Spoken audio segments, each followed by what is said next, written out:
अपना मुद्दा अपनी बात। आप देख रहे हैं सैफ़ी के साथ सच की बात। सलाम इंडिया, मैं आपके साथ हूँ फिर से रहमान सैफ़ी। आज हमारे साथ मौजूद हैं सैफ़ी समाज के युवा वर्ग के एक बहुत ही जाने माने चेहरे जावेद शेर मोहम्मद साहब। और आपने कुछ दिन पहले एक इंटरव्यू देखा होगा, इमरान सैफ़ी जो हमारे संवाददाता उन्होंने लिया था मास्टर शेर मोहम्मद साहब का, उनके साहबजादे हैं। और सैफ़ी समाज के बारे में क्या सोचते हैं आज ये जानने आए हैं इनके पास।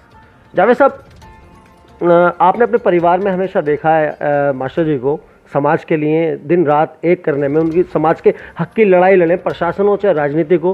क्या सीखा आपने, आज क्या सोच रखते हैं समाज के लिए? सबसे पहले तो मैं सबको सलाम करूंगा, अस्सलाम वालेकुम।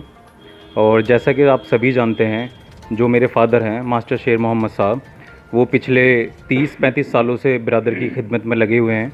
और जो मेरी वालिदा थीं वो निगम पार्षद भी रहीं 2007 से लेकर 2012 तक।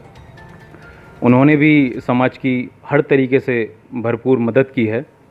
और मेरी जो फैमिली है, मेरा जो बैकग्राउंड है, और मेरे जो ससुर साहब लगते हैं मोहम्मद उमर सैफ़ी साहब, वो भी समाज में काफ़ी समाज के लोगों की मदद करते हैं।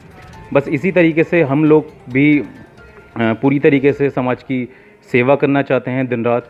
जिस तरीके से भी सैफ़ी समाज हमें ज़िम्मेदारी देगा, उस तरीके से हम उसको पूरा निभाएंगे इंशाल्लाह। जावेद साहब, एक बात मैं बहुत ज़रूरी है जानने के लिए, जिस तरह से आप युवा वर्ग से आते हैं और पिछले दिनों देखा कि हमने मतलब पिछले कई दशकों से हम देखते हुए आ रहे हैं, हम सैफ़ी समाज की बात कर रहे हैं तो सैफ़ी समाज की ही बात करेंगे ख़ास तौर पे, कि जिस तरह से शिक्षा का स्तर बहुत कम रहा है हमारे समाज में।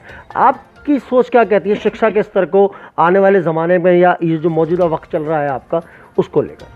बिल्कुल, भाई ने बिल्कुल सही सवाल किया।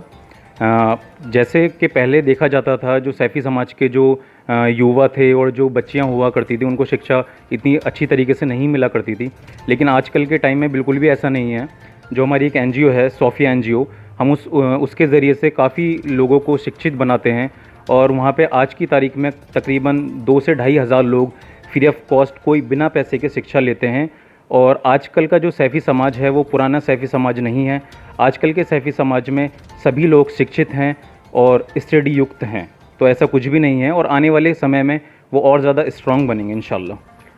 आप सब लोगों को यहाँ पर एक बात बताते हुए चलें, जिस तरह से अभी जावेद साहब ने सोफिया का नाम लिया, सोफिया एनजीओ जो है आज सैफ़ी समाज के अंदर ही नहीं, पूरे समाज में हर वर्ग के अंदर, चाहे वो कोई भी कम्युनिटी हो, उसमें एक मशहूर एक एनजीओ बन गया है। क्योंकि उसकी वजह बहुत ठोस वजह है। सोफिया के अंदर वाकई में काफ़ी बच्चों की, जिन लड़कियों की शादी नहीं हो पाती किसी न किसी वजूहत की वजह से, उनकी वो शादी करवाता है, उन बच्चों को शिक्षा दिलवाता है। और भी जो ज़रूरतें हैं शिक्षा के माध्यम से, उनकी एजुकेशन के माध्यम से, या उनकी जो एक हुनर होता है हर महिला के अंदर, सिलाई कढ़ाई बुनाई, इस तरह का जो भी, वो भी पूरे उनको प्रोवाइड कराता है। जावेद साहब, एक बात और जानना चाहते हैं आपसे।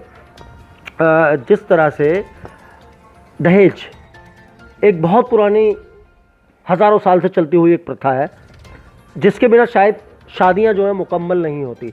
लेकिन आज कोरोना काल के अंदर कुछ ऐसा टाइम आ गया है कि जिसकी वजह से आज 10 या 15 या 20 लोग ज़्यादा से ज़्यादा जाते हैं और शादी करके ले आते हैं। लेकिन कुछ शायद ना समझ लोग अभी भी इस तरह के हैं जो अभी भी उनके उस शादियों में भी बिगाड़ खाता पैदा हो रहा है, क्योंकि उनको दहेज ना मिलने के कारण। क्या अपनी सोच रखते हैं? देखिए, ये दहेज का जो सिस्टम है ये तो पहले से ही ख़त्म होना चाहिए। लेकिन सैफ़ी बरादरी में भी और जो अदर बरादरीज़ हैं उनमें भी एक ये कल्चर बन चुका है। जो दहेज लेने का जो कल्चर है वो एक तरीके से कल्चर बन चुका है। बड़े बड़े फार्म हाउस में शादियां करना और दहेज लेना देना, तो ये तो बिल्कुल पहले से ही ख़त्म होना चाहिए। लेकिन इस लॉकडाउन की वजह से एक ऑप्शन मिल गया है लोगों के पास, जिससे लोग आगे आ सकते हैं, जिसकी शुरुआत हम खुद कर रहे हैं। मेरा जो भाई है छोटा, उसके हम 29 इसी मंथ में शादी कर रहे हैं, ना कोई दहेज ले रहे हैं। तो इसकी शुरुआत तो हम खुद ही कर रहे हैं। और जितने भी बिरादर के जो ज़िम्मेदार हैं, सबको इसमें हिस्सा लेना चाहिए। इसमें कोई शर्म की या कोई बुराई की तो बात ही नहीं है।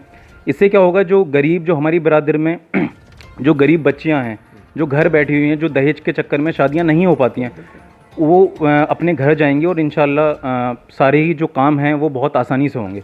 तो इसमें सब लोगों को हिस्सा लेना चाहिए मेरे पॉइंट ऑफ व्यू से।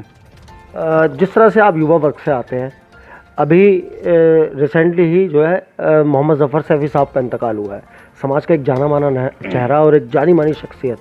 कितना नुकसान मानते हैं आप लोगों के लिए, युवा वर्ग के लिए, क्या किस तरह का नुकसान मानते हैं? देखिए, जो ज़फ़र साहब की जो कमी है वो तो पूरी ज़िंदगी कोई भी पूरी नहीं कर पाएगा।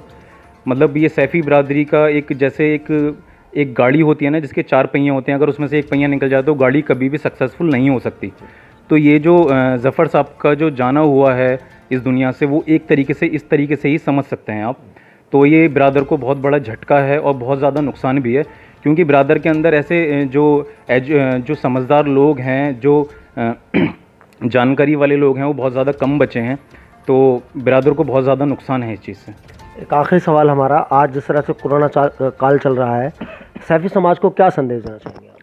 सैफ़ी समाज को जो कोरोना में जो संदेश है वो यही है कि सोशल डिस्टेंसिंग बनाए रखें और अपने घर पर रहें, ज़्यादा से ज़्यादा काम अपने घर पर ही करें और अपने बच्चों को, अपने परिवार को सेफ़ रखें। तो दोस्तों, ये थे जावेद शेर मोहम्मद साहब, हमारे मास्टर शेर मोहम्मद साहब के साहबजादे, और जिन्होंने बहुत अच्छी जानकारी सैफ़ी समाज तक पहुंचाई, क्योंकि युवा वर्ग है। और इस प्रोग्राम के माध्यम से एक संदेश भी हम आप तक पहुंचाना चाहेंगे एसएनबी न्यूज़ मीडिया की तरफ से, कि अभी एसएनबी न्यूज़ मीडिया ने एक मुहिम शुरू की है सैफ़ी समाज के जो युवा वर्ग है उसके पास जाने और उसकी सोच जानने का, और पूरे देश तक और बाकी पूरे समाज तक पहुंचाने के लिए। तो दोस्तों, अगले मुद्दे के साथ, एक नई बात के साथ हम आपके सामने फिर हाजिर रहेंगे। कैमरामैन मिस्टर सैफ़ी के साथ मैं रहमान सैफ़ी, साय न्यूज़ के लिए, दिल्ली।